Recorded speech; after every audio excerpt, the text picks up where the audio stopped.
It is so hard to keep track of everything that's going on these days with the pandemic. So let's bring in Dr. Janet Shaw, pediatric infectious diseases specialist at Upstate Golisano Children's Hospital. Thanks for joining us. Good to see you, Dr. Shaw. How are you? I'm good. Great to be with you. Thanks very much. So, so much, especially with boosters over the last 2 days. We've seen FDA advisory panel okaying booster shots of Moderna, Johnson & Johnson. What are the biggest things you think we should be taking away from these recommendations? So first, we need to acknowledge that FDA has done a great job timely reviewing new data as they come up. It also hopefully will strengthen public confidence in the vaccine review process, even once vaccines are authorized or licensed. So we don't give up on vaccines once we use them in large populations. We'll continue to monitor how well they work. And the decision that FDA made yesterday and today about Moderna and Johnson & Johnson, respectively, supports that a process is working very well and shows us that the data suggests that the immunity wanes after vaccination, and boosters would be beneficial to us to protect us from moderate to severe disease. Yeah, but not everybody who wants a shot can get a shot right now. You know, if you're not 65 and older or 18 in that high-risk group, you can't get that booster. Should you be worried that you can't right now?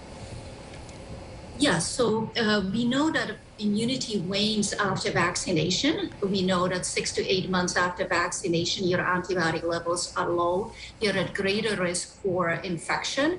We know the vaccines work really well still against moderate to severe.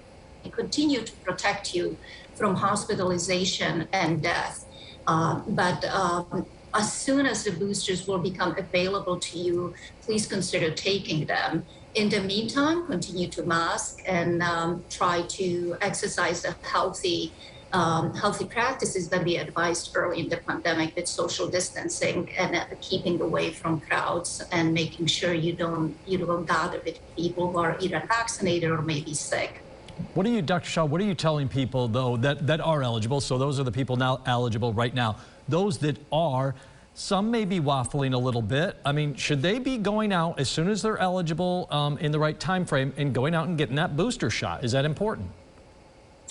Yes, it is. If you're 6 to 8 months after your vaccine series were completed, you're likely now susceptible to infection. And you'll probably have less of a disease, but still, if you get infected, you can transmit the infection to others. So, you know, that's personally, that's my situation. So as soon as I'm eligible to get a booster, I will be getting boosters. My friends and families who already were authorized for Pfizer booster, for example, got the booster. So I strongly recommend that people who are eligible get a booster. You know, we're probably just hopefully a few weeks away from the young children aged 5 to 11 from getting booster shot or Pfizer vaccine. So parents need to prepare now. What should they be telling their kids, and why do they need to get them vaccinated as soon as possible? And we know this is right in your wheelhouse. That's why we're asking you this one. Yeah, that's a great question. Children hopefully will be eligible soon, and maybe in a few weeks. So the children's vaccines, COVID vaccines, have so far worked really well. The data looks excellent. What parents can tell children that the vaccine will protect them from infection and will protect them from getting seriously ill.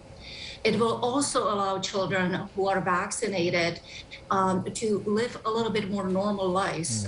You may remember that children who are exposed to infected individuals and are not vaccinated, they have to quarantine and they miss 10 days or sometimes 14 days out of school.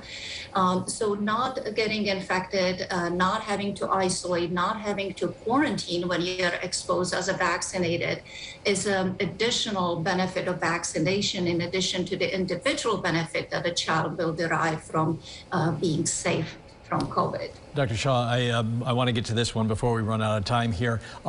What's it looking like from your perspective as far as caseload? Are we still high? Are we starting to see any decline at all?